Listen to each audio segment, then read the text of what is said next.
नमस्कार दोस्तों, आज हम पढ़ने वाले हैं क्लास 10th का सिविक्स का पहला चैप्टर जिसका नाम है लोकतंत्र में सत्ता की साझेदारी।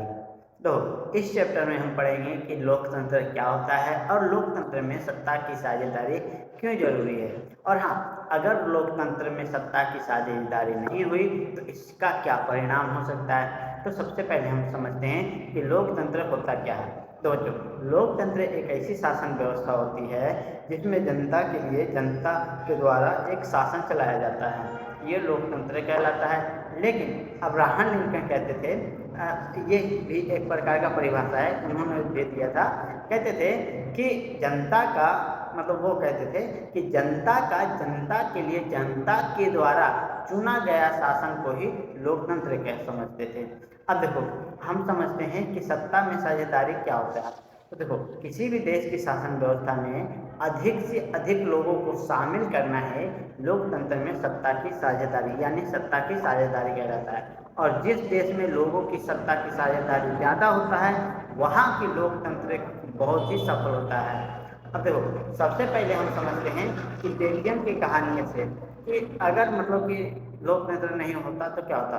बेल्जियम एक यूरोप का एक छोटा सा देश है जिसके बॉर्डर फ्रांस है, नीदरलैंड है, जर्मनी और लगभग से जुड़े हुए हैं। बेल्जियम का क्षेत्रफल लगभग उतना ही है जितना भारत का हरियाणा राज्य है। और उसकी जनसंख्या की बात करें तो बेल्जियम में लगभग 1 करोड़ लोग रहते हैं, यानी हरियाणा की जनसंख्या से लगभग आधी।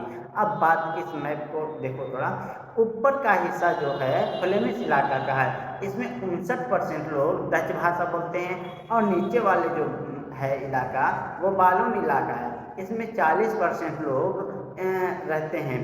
तो यहाँ जो जो नीचे वाले भाग है वहाँ फ्रेंच भाषा बोलते हैं। अब देखो, ये इस तरफ कोना वाला जो है वो 1% लोग है जो जर्मन भाषा बोलते हैं। अब ये छोटा सा एरिया आप जो देख रहे हैं ये ब्रुसेल्स यानी बेल्जियम की राजधानी है। अब देखिए, यहाँ की स्थिति थोड़ी अलग थी। यहाँ जो थे 80% लोग फ्रेंच भाषा बोलते थे और बाकी के 20% लोग डच भाषा। अब दोनों में टकराव क्यों बढ़ा, आगे समझते हैं। जो इसके कई कारण थे।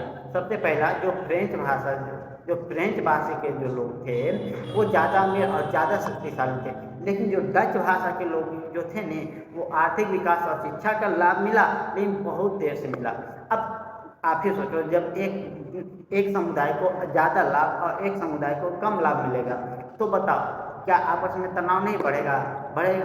तो इसी को देखते हुए 1950 से 1960 के बीच एक बेल्जियम में दोनों समुदाय को तनाव को बहुत ही ज़्यादा बढ़ गया था और ब्रुसेल्स की स्थिति बहुत ही खराब हो गया था, लेकिन समस्या बिगड़ती रही। उससे पहले बेल्जियम की सरकार ने समझदारी दिखाई और 1970 से 1993 ईस्वी के बीच उन्होंने संविधान में लगभग 4 बार बदलाव किए ताकि शांति बने रहे।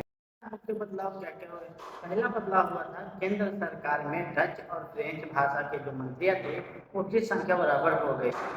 अब देखो, दूसरा बदलाव ये हो गया था कि कोई भी नया कानून तभी पास होगा जब दोनों समुदाय का सहमत होना चाहिए।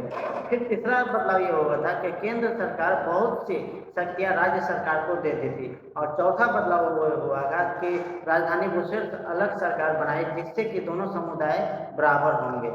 अब देखो, इसके अलावा एक और सरकार बनी जिसे सामुदायिक सरकार कहा गया।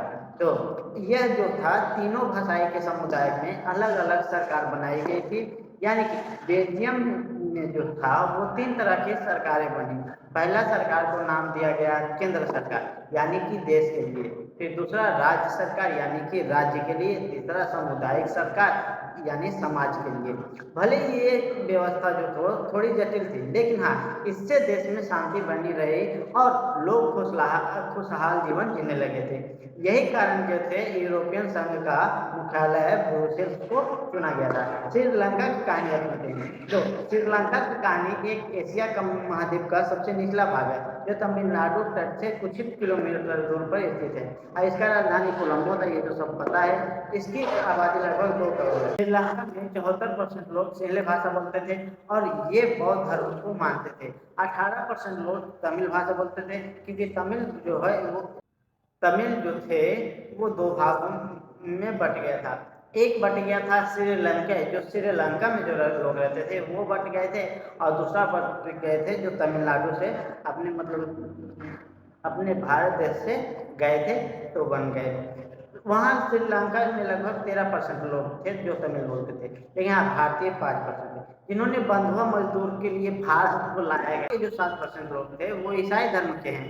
और अब यहाँ समस्या क्या हुई कि श्रीलंका के जो सरकार थे वो बहुत मत वाले सिंहालियों के पक्ष लेने लगे, यानी जो सिंहली भाषा जो ज़्यादा बोलते थे उन्हीं के पक्ष लेने लगे। इससे सरकार कदम उठाए, नए नए कदम।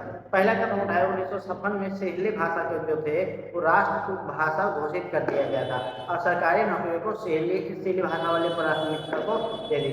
दूसरा कदम ये उठाया गया था कि स्कूल और कॉलेज में सिंहलियों को ही एडमिशन में छूट दी गई थी, लेकिन हाँ इससे तमिल भाषा को नहीं, जो मतलब कि थोड़ा बहुत जानते थे। अब देखो, बौद्ध धर्म को विशेष बढ़ावा दे दिया गया था श्रीलंका में, मतलब कि वहाँ की सरकार जो है सत्ता की साझेदारी नहीं थी तब। तो इससे क्या हुआ कि जो अन्य धर्मों के लोग थे उसकी उपेक्षा हो गई। इससे तमिल समुदाय के साथ भेदभाव होने लगा और उन्हें लगा कि सरकार जो है उसकी भाषा, संस्कृति और धर्म की अनदेखी कर रही है। तो इससे तमिल के लोग नाराज हो गए थे और अपनी राजनीतिक पार्टियों बनाकर अधिकार की मांग करने लगे। लेकिन उनकी मांगों को नज़रअंदाज कर दिया गया था और धीरे धीरे तमिल लोगों ने अलग अलग तमिल राष्ट्र की मांग करने लगी। अब देखो, नतीजा ये हुआ कि वहाँ युद्ध होने लगा।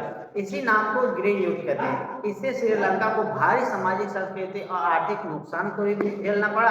अब देखो, इन दोनों से हमें सीख ये मिलता है कि अब देखो, बेल्जियम और जो श्रीलंका थे वो दोनों की कहानी अलग नहीं थी, एक ही जैसी थी। लेकिन फर्क बस इतना था कि बेल्जियम जो था समय रहते ही सत्ता की साझेदारी का जो पूर्ण अधिकार ले लिया था, जिसलिए वहाँ शांति बन गई थी, जबकि श्रीलंका में सत्ता की साझेदारी नहीं हुई और यहाँ गृह युद्ध बिछड़ गया। इससे हमें यह सीख मिलती है कि लोकतंत्र में सत्ता की साझेदारी बहुत जरूरी होती है। अब देखो, सत्ता की साझेदारी क्यों जरूरी है ये तो समझ में आ गया। इससे समाज के भी अलग अलग समूहों के बीच संघर्ष का खतरा टल जाता है और मतलब यहाँ के जो लोग रहते हैं उसमें स्थिरता बनी रहती है। सत्ता की साझेदारी को लोकतंत्र की आत्मा भी कहा जाता है। जितनी ज़्यादा साझेदारी होगी सरकार उतना ही अच्छा काम करेगी। तो दोस्तों, आज इस चैप्टर से हमें यह समझ में आया कि लोकतंत्र केवल वोट डालने के नाम ही नहीं, बल्कि सबको सत्ता में शामिल करने का नाम होता है, जहाँ सबको बराबरी का हक मिलना चाहिए। और जो मिला था वो श्रीलंका में नहीं, क्योंकि वहाँ पे लड़ा गया था। अब समझ में आया कि सत्ता की साझेदारी क्यों जरूरी है। अगर यहाँ से लेकर के यहाँ तक देखे होंगे तो उम्मीद करते हैं कि ये वीडियो आपको 100% समझ में आया होगा। तो दोस्तों, इसी प्रकार से वीडियो देखने के लिए हमारे पेज को सब्सक्राइब करें और हाँ, आगे आने वाले अब से डेली पोस्ट होगा, ठीक ना। तब तक के लिए जय हिंद, वंदे मातरम। मिलते हैं हम किसी और वीडियो में।